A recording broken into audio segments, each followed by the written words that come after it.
नमस्कार, स्वागत आपका हरियाणा न्यूज 24 पर। मैं हूं प्रिंस लांबा। हरियाणा प्रदेश के अंदर अफसरों की एक ऐसी लॉबी है जिसको हाथ लगाने से सरकार भी डरती है, जिसको छेड़ने से सरकार भी थर थर कांपती है, जिसके सामने सरकार तक घुटने टेक देती है। वो लॉबी कोई और नहीं, आईएएस अफसरों की लॉबी है।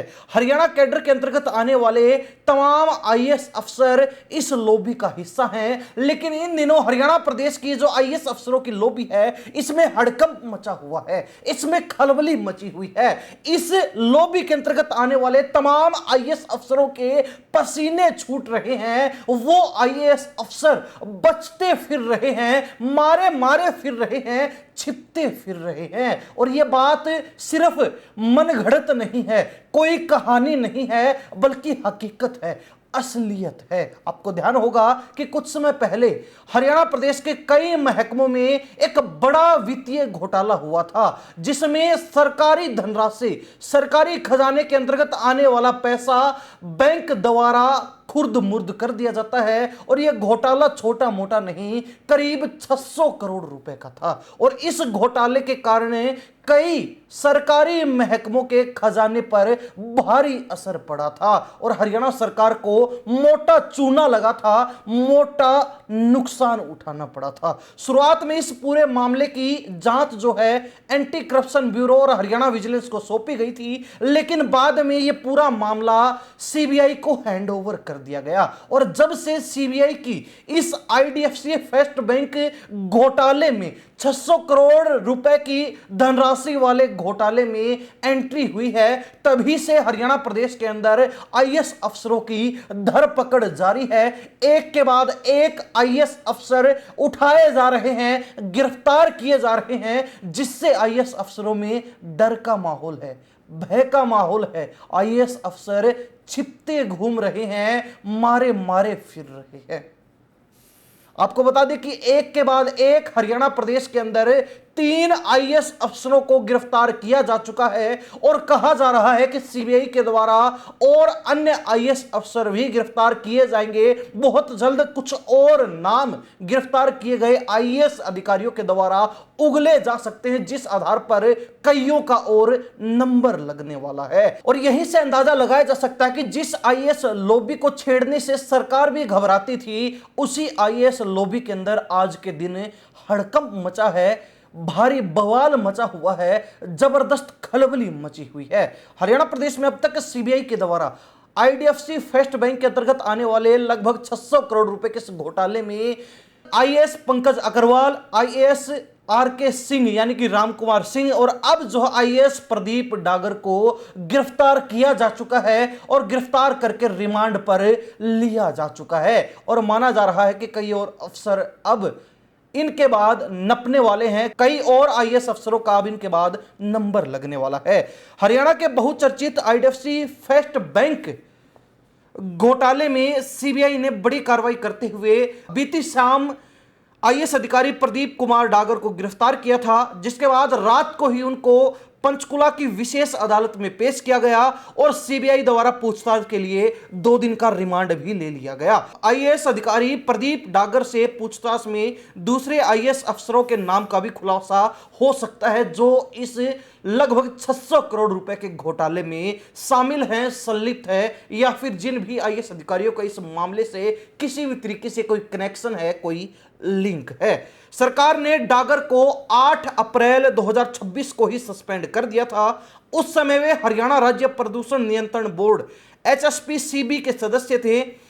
सीबीआई के मुताबिक प्रदीप लंबे समय से जांच में सहयोग नहीं कर रहे थे। इसके अलावा जांच एजेंसी से बचने की कोशिश भी लगातार आईएएस के द्वारा की जा रही थी। उनकी लोकेशन ट्रेस करने के बाद उन्हें गिरफ्तार किया गया है। और खास बात यह है कि 1 जुलाई की तारीख वो तारीख है जिस दिन इस आईएएस अधिकारी प्रदीप डागर की रिटायरमेंट थी, लेकिन उससे ठीक पहले कुछ घंटे पहले ही आईएएस प्रदीप डागर सीबीआई के हत्थे चढ़ गया, जिसकी लोकेशन ट्रेस करने के बाद सीबीआई ने गिरफ्तार किया और विशेष अदालत में रात को ही पेश करके रिमांड पर ले लिया। जांच अभी शुरुआती चरण में है। यह एक बहुस्तरीय अनियमितता का मामला है जिसमें अन्य आरोपियों की भूमिका और पूरी साजिश का खुलासा होना बाकी है।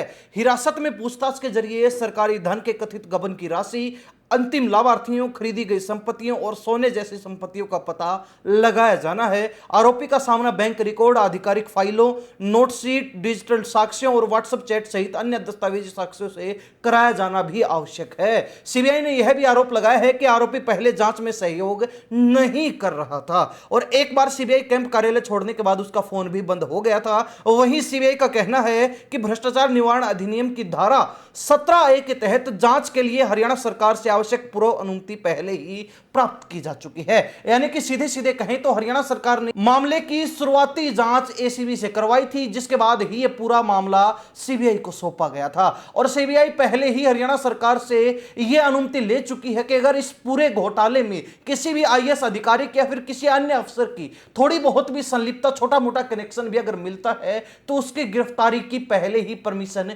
दी जा चुकी है। सीबीआई वो परमिशन ले चुकी है। सीबीआई की जांच के दौरान हरियाणा राज्य प्रदूषण नियंत्रण बोर्ड एचएसपीसीबी के बैंक खातों में 169 करोड़ रुपए की गड़बड़ी सामने आई।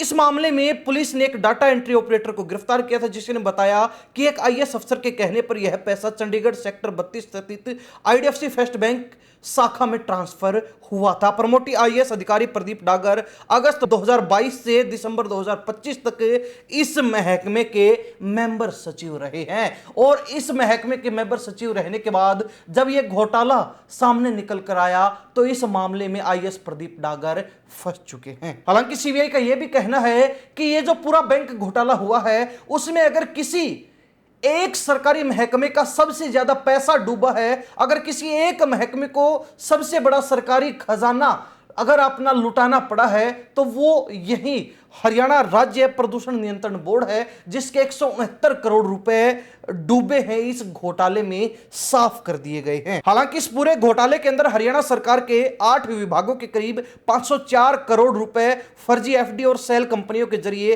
कथित तौर पर निकाल लिए गए और उसी की छानबीन फिलहाल सीबीआई कर रही है और उसी के तहत एक के बाद एक आईएएस अफसरों की गिरफ्तारी हो रही है। कई मीडिया रिपोर्ट्स में यह दावा किया गया है और भास्कर रिपोर्ट के अनुसार प्रदीप डागर को भी सीबीआई ने पहले जांच में शामिल होने के लिए कहा था, लेकिन वो लंबे समय से सीबीआई की पहुंच से बाहर बताए जा रहे थे। इसी बीच उन्होंने गिरफ्तारी से राहत पाने के लिए अग्रिम जमानत का सहारा लिया है, जिस पर पंचकुला जिला अदालत में 2 जुलाई यानी कि आज के दिन ही सुनवाई होनी है। लेकिन इस सुनवाई से पहले ही अग्रिम जमानत पर कोई भी फैसला आने से पहले ही आईएएस प्रदीप डागर सीबीआई के हत्थे चढ़ गए, जिसके बाद उनको गिरफ्तार करके सीधे रिमांड पर ले लिया गया। हालांकि गिरफ्तारी के अलावा अगर प्रदीप डागर की संपत्ति पर नजर डाली जाए, जो आईपीआर के तहत डेटा मिला है, जो जानकारी मिली है, तो उसके अनुसार 2025-26 में आईपीआर के तहत प्रदीप डागर के पास रोहतक और गुरुग्राम में करोड़ों रुपए की अचल संपत्ति है। दस्तावेजों के मुताबिक रोहतक में 3181 वर्ग गज भूमि है, जिसकी मौजूदा कीमत करीब 1.25 करोड़ रुपए बताई गई है। गुरुग्राम में कुल 3 प्रॉपर्टी आईएएस प्रदीप डागर की दिखाई गई हैं, जिनमें से 2 में पत्नी संयुक्त मालिक है और एक पूरी तरह से पत्नी के नाम दिखाई है। सेक्टर 28 में गुरुग्राम के अंदर प्लॉट नंबर 378 को पत्नी के साथ संयुक्त ओनरशिप दिखाया गया है, जिसे 2015 में खरीदा तब कीमत 30 लाख थी और अब उसकी वैल्यू लगभग 1 करोड़ 20 लाख के आसपास है। प्लॉट नंबर 377 पत्नी के नाम दिखाया है, जो 2018 में खरीदा तब इसकी मार्केट वैल्यू 1 करोड़ 24 लाख रुपए दिखाई थी और वर्तमान वैल्यू भी इतनी ही दिखाई गई है आईपीआर के अंदर। सबसे अधिक चर्चा में एटलस प्लेटिनम टावर स्थित लग्जरी फ्लैट की हो रही है। फ्लैट नंबर ए 1702 की घोषित कीमत 3 करोड़ 34 लाख रुपए है, जो प्रदीप कुमार और उनकी पत्नी सुनीता ने संयुक्त स्वामित्व में ली है। यह फ्लैट उन्होंने कब खरीदा, इसकी खरीद की तारीख आईपीआर रिपोर्ट में नहीं दिखाई गई। सीबीआई इस पूरे बैंक घोटाले की जांच department to department investigation model पर कर रही है और यह बात कही जा रही है कि इस बड़े बैंक स्कैम के अंदर जो भी जांच फिलहाल चल रही है सीबीआई की ओर से, उसकी मॉनिटरिंग पीएमओ लेवल पर हो रही है। यानी कि सीधे पीएमओ ऑफिस से जो है इस पूरे मामले पर नजर बनाकर रखी गई है। सीबीआई के द्वारा इस मामले में अब तक 3 आईएएस अधिकारी को गिरफ्तार किया जा चुका है, जिसमें पंकज अग्रवाल का नाम है, आरके सिंह का नाम है और अब प्रदीप डागर सीबीआई के हत्थे चढ़ चुके हैं। हालांकि इस मामले के अंदर आईएएस अधिकारी मोहम्मद साइन, विनीत गर्ग, मनीराम और साकेत कुमार को भी सीबीआई जल्द ही गिरफ्तार कर सकती है। माना जा रहा है कि इनके ऊपर भी सीबीआई की नजर बनी हुई है और बहुत जल्द इनसे पूछताछ की जा सकती है, और अगर पूछताछ में सहयोग नहीं किया गया तो गिरफ्तारी या फिर रिमांड भी सीबीआई के द्वारा लिया जा सकता है। अब सीबीआई ने आईएएस लॉबी के अंदर खलबली मचा रखी है, एक के बाद एक आईएएस अधिकारी की गिरफ्तारी हो रही है और ऐसा पहली बार देखने को मिल रहा है।